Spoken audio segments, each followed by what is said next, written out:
अस्सलाम वालेकुम जमात दोएम। अपनी उर्दू की किताब गेंदा का सफ़ा नंबर 86 खोलें।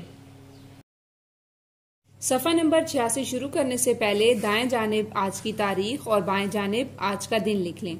आज हम पढ़ेंगे नज़्म। नज़्म का क्या नाम है? पानी अल्लाह की नेमत है। नज़्म लिखने वाले को क्या कहते हैं? शायर। और नज़्म के आखिर में शायर का नाम लिखा होता है, लेकिन इस नज़्म के आखिर में शायर का नाम नहीं लिखा हुआ। तो इस नज़्म में हम किस चीज के बारे में पढ़ रहे हैं? पानी के बारे में। और पानी क्या है? वो अल्लाह ताला की नेमत है। पानी है अल्लाह की नेमत। साथ साथ जो है वो आप अंडरलाइन करते जाएंगे मुश्किल अल्फाज को, और फिर इन अल्फाज को आपने रफ रजिस्टर पर लिखना होगा 3-3 बार। ठीक है। पानी है अल्लाह की नेमत, बरसे जब ये बने फिर रहमत। अब इन्होंने क्या कहा है कि पानी जो है वो अल्लाह की नेमत है, लेकिन जब वो बारिश की सूरत बरसती है, बारिश आती है, तो क्या होता है? बारिश पानी की होती है ना, जो पानी होता है वो क्या होता है? वो अल्लाह ताला की रहमत होती है। पीने का पानी है जो जीने की एक आस है वो। पानी जो पीने का है वो क्या इसने बताया? वो जीने की आस है। आस उम्मीद है, जीने की एक आस है। खेतों में जब ये नहर बने, इससे खेती खूब फले।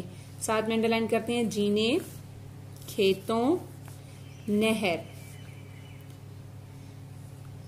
फले। पौधे और हैवान पिए और सारे इंसान पिए। जाया करना ठीक नहीं, नेमत खोना ठीक नहीं। जाया अंडरलाइन करें, पौधे अंडरलाइन करें, हैवान अंडरलाइन करें।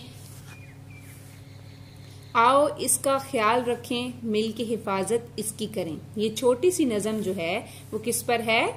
पानी पर बनी हुई है। अंडरलाइन हिफाजत, अंडरलाइन ख्याल।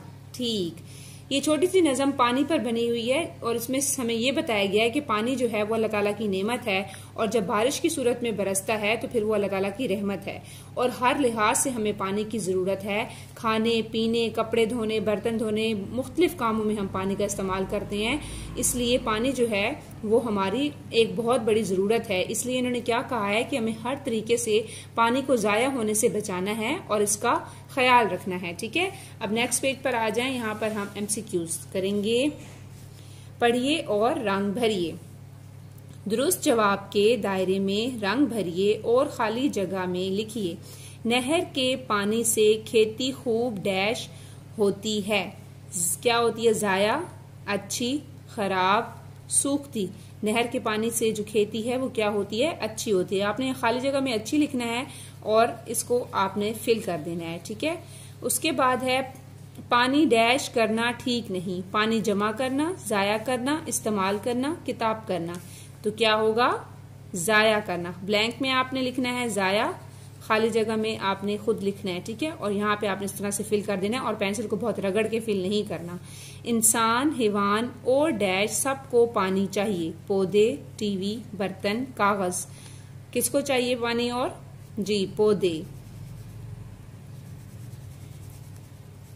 उसके बाद है पानी बहुत बड़ी डैश है। इबादत, मुश्किल, कहानी, नेमत। पानी क्या है?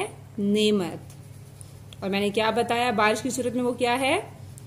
रहमत। ठीक है। अब आप नीचे आ जाएं। यहाँ पे इस पेज के नीचे क्या लिखा हुआ है? निशान लगाइए। दी गई तस्वीरों को गौर से देखिए। हमें ये काम करते हुए कौन सा तरीका अपनाना चाहिए? अब यहाँ पे आप पिक्चर्स देखें। ये जो तस्वीरें हैं, अब ये 2 तस्वीरें आपको नजर आ रही हैं। एक बच्ची जो है वो क्या कर रही है? दांत ब्रश कर रही है, और वहां पे वो दांत साफ करते हुए, इसमें देखिए इसने टैप जो है उसको खुला रखा हुआ है और यहाँ पे बंद है। तो क्या इन दोनों में से क्या ठीक होगा? जो पानी जाया नहीं कर रही। तो हम यहाँ पे इसको टिक करेंगे। उसके बाद यहाँ पे देखें, ये बच्चा, 2 बच्चे खड़े हुए हैं। ये टॉवल से अपने हाथों को साफ कर रहा है, तौलिए से। तो यहाँ पे देखिए टैप इसने खुली छोड़ दी है, यहाँ पे बंद की है। तो आपको कौन सा तरीका अपनाना चाहिए? पानी को जाया ना करने वाला। तो फिर ये क्या? ये गलत है। तो यहाँ भी हम इधर क्रॉस लगाएंगे क्योंकि ये गलत है। यहाँ भी क्रॉस और यहाँ पे टिक। ठीक है।